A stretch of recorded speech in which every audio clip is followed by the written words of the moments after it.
ভূমিকা পালন করবে। আমরা ওই যে আমরা খুশিদ ভাই আমাকে ফোন দিল না, শামীম ভাইও তো ফোন দিল না, আজকে প্রচারণা যায় না, এই জিনিসটা করা যাবে না। আমাদের শরীফ ভাইও তাই যে ফোন দেয় না, আমরা এই যে প্রচারণা যাবো না। নির্দেশনা কিন্তু আপনাদের থাকবে।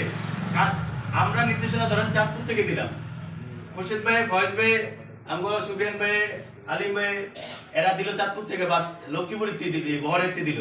কিন্তু আপনারা আছেন কেউ রঘুনাথপুর, কেউ লক্ষ্মীপুর, কেউ কমলাপুর।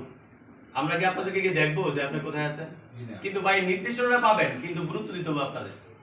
আমরা নির্দেশনা দিলে আপনি আর ওই যে ধরেন আজকে নির্দেশনা দিলাম যে প্রত্যেক দিন আপনাদের প্রচারণায় নামতে হবে, কালকে আপনাদেরকে আমরা ফোন দিলাম না, কিন্তু বলে দিছি কিন্তু প্রত্যেক দিন আপনাদের নামতে হবে। কিন্তু ওই জিনিসটা আপনারা গুরুত্ব সহকারে দেখবেন।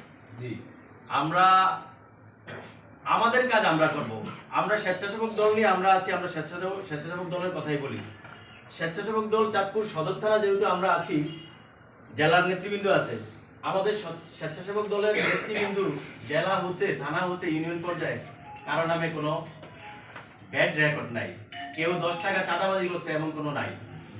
আমরা কিন্তু খুব ফ্রেশ, আমরা ফ্রেশ দাবি করতে পারি, কারণ আমরা যে 14টা ইউনিয়ন ঘুরি এই পর্যন্ত কাউরেই পাই না যে স্বেচ্ছাসেবক দলের একজন মানুষ অমুকের কাছ থেকে 10 টাকা নিছে, অমুকের জোর করে এটা করছে সেটা করছে, এমন কিছুই পাই। কারণ আমরা আশা করি যেই বাড়িতে যাব 10টা ভোট আসবে, 20টা ভোট আসবে। আমাদের এই বিশ্বাস, আত্মবিশ্বাস আছে না? তাহলে যেহেতু আমাদের আত্মবিশ্বাস আছে, সেহেতু আমাদের কাজ করতে কোনো দ্বিধা থাকবে না।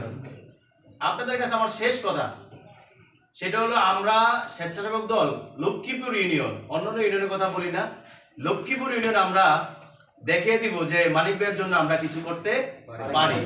মানিক ভাইয়ের পিছনে যে আমরা আছি এর প্রমাণ আমরা দেখিয়ে দিব প্রচারণার মাধ্যমে, ভোটার তৈরির মাধ্যমে। আর শেষ কথা